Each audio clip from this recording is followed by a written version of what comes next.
I've known Philo well for a long time. Obviously, super impressed with him when I went to the Ospreys as a player. His references are unbelievable as a human being.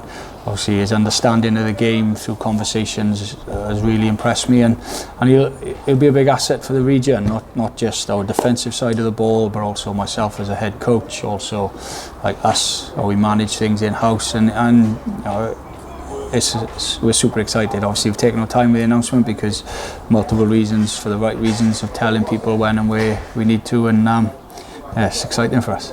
He'll bring much more. Obviously, he'll be accountable for our defensive side of the ball for sure, and that's where he will add his biggest punch. But you know, we'd be naive not to tap into his intel and what he'll bring from the other side of the world for us. But that's been like, if we put an SOS out, it's been big human beings, because we need power.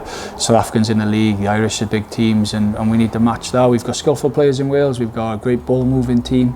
We've got certain individuals like Aaron, Tane, Keddy, and I could name a lot of them, who can break defences, but we need that big human, and you can see there's a profile to it as well. There's a couple of youngsters, there's some vast experience in certain areas, and if you look at us up in Glasgow, we have a hooker cover our back row. Back row, second row is arguably the most collision area of a field, and you need depth. We've got this great back row, and how often have we been able to field them? So we need to go 2 or 3 deep in certain areas to make sure we're functional in the league, and we don't go to places like Glasgow without covering the back row, and we're at that stage again with injuries where we may have to do it again in the next couple of weeks. So the recruitment side of it has been very specific to make sure we don't have to do that much more. A few, yeah.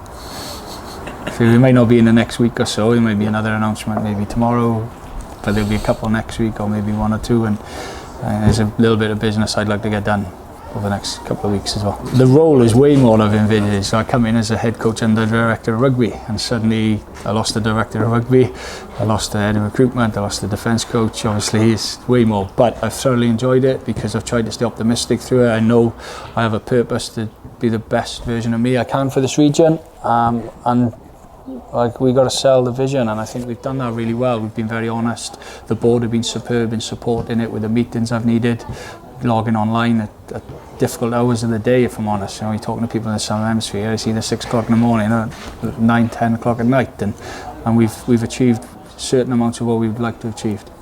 Yeah, it'll be a balancing act. Obviously there's certain, like Morgan Lloyd, I would like to have got his debut at some point this season. There may be an opportunity to get him his debut this week. Obviously we've got 4 centres fit, so maybe Westy might not come into our 3 this week, you know, and we've got an angry Seo Tompkinson running around after not playing the last game, so I'm sure he's got a point to prove. So yeah, we've got certain areas where we can do that, and there's certain areas where it's region first.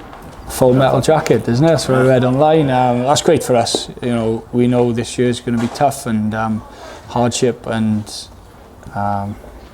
you know, being backs against the wall will be good for us long term, and we're home in front of our people. It's our last home game. I thought our intensity was superb against Connacht. We need to match that, and we need to be more accurate, because they come in.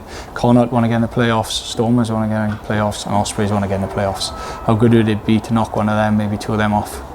Why don't they do well, isn't it? Like, I just think their transition game's the best I've seen. So when the game gets loose, they light up. So if there's a loose kick, look out. If there's a turnover, look out.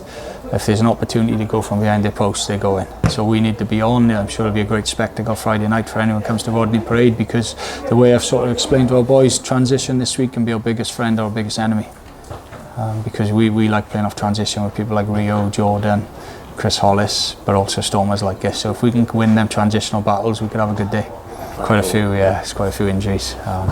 Yeah, you'll find out on Thursday, but like Ty Evans played with a broken bone for 65 minutes and got through it, unbelievable. And obviously Kyle missed a bit of rugby now, but his injuries in the back 5. But we're still pretty strong, so within it all we need to just look positive and go after teams.